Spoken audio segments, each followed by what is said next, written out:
선거를 민주주의의 꽃이라고 하죠. 이 꽃을 피우기 위해 선거할 때마다 대체 얼마가 들까라는 생각 혹시 해보셨나요? 오늘은 선거 이야기를 해보려고 합니다. 내 한 표 얼마짜리일까? 지난 2022년 제20대 대통령 선거의 경우 총 4,210억 원이 들었습니다. 유권자 1인당 대략 10,000원을 쓴 셈이죠. 이 돈은 대부분 투표소 운영, 투표용지 인쇄, 개표 인건비 등 실제 선거 관리에 사용됩니다. 재미있는 사실 하나 알려드릴까요? 당시 인쇄된 투표용지를 한 줄로 펼치면 서울에서 뉴욕까지 갈 수 있는 길이었다고 합니다. 결국 투표권 하나에도 수천억의 돈이 들어가는 셈이죠. 어디에 이렇게 많이 들어가? 투표소로 쓰이는 학교, 동사무소, 체육관 빌리는 데 드는 임차료 비용, 사무관리원, 참관인, 경호인력 등의 인건비용, 선거 벽보, 공보물, 투표용지 등의 인쇄 비용, 전자개표기, CCTV, 봉인지 등 공정성을 보장하기 위한 기술 비용이 대표적입니다. 이 돈 너무 많은 거 아니야? 대통령 후보 한 명이 선거운동 기간 동안 쓸 수 있는 최대 금액은 얼마일까요? 2022년 기준 약 513억 원, 다음 대선은 588억 원까지 쓸 수 있습니다. 실제로 지난 대선에서 주요 두 후보 캠프에서는 약 487억 원과 425억 원을 썼어요. TV 광고, 유세 차량 임대, 전국 현수막과 홍보물 제작, 그리고 여론조사 비용까지 합치면 금방 수백억 원이 듭니다. 그럼 대통령 후보로 등록하려면 얼마를 내야 할까요? 우선 기탁금 3억 원을 중앙선거관리위원회에 내야 합니다. 기탁금은 무분별한 후보 난립을 막고 선거의 품격을 지키기 위한 제도적 장치인데요. 일종의 보증금 성격이죠.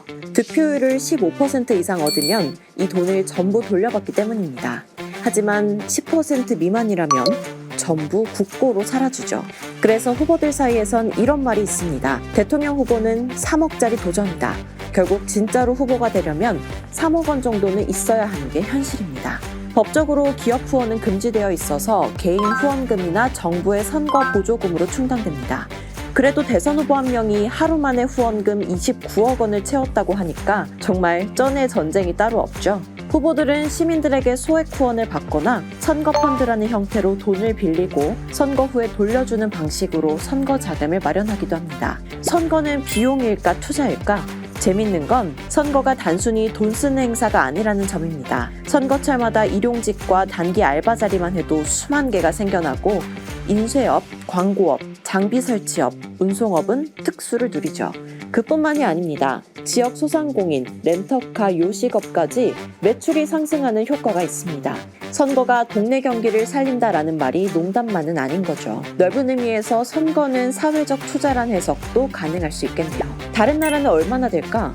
미국은 선거 비용이 무제한에 가까워서 2024년 대선에선 무려 22조 원이 들어갔다고 합니다. 한국보다 50배나 많은 수준이죠. 반면 프랑스나 영국, 캐나다 같은 나라는 대선에 들어가는 비용이 매우 엄격하게 제한되어 있어서 비용이 우리나라의 4분의 1도 안 됩니다. 결국 선거 비용은 나라별로 천차만별이지만 공통점은 하나입니다. 민주주의에도 돈은 든다는 거죠. 우리가 바꿀 수 있는 것들, 선거 비용 줄이기에 대한 다양한 아이디어들이 나오고 있습니다. 모바일 전자투표 시스템을 확대해서 투표 장소 대관 비용을 줄이고 온라인 벽보, 공보물을 통해서 인쇄 비용을 줄이자는 겁니다. 비용 절감도 좋지만 공정성과 신뢰성, 그리고 접근성, 이렇게 세 가지는 꼭 지켜줘야겠죠. 내가 행사한 한 표의 가치를 살펴봤는데 어떠신가요? 싼 건가요? 비싼 건가요? 확실한 건 민주주의의 가치는 결국 돈보다 값지다는 겁니다. 이제는 투표할 때 쓰이는 펜과 종이도 다르게 보이겠죠?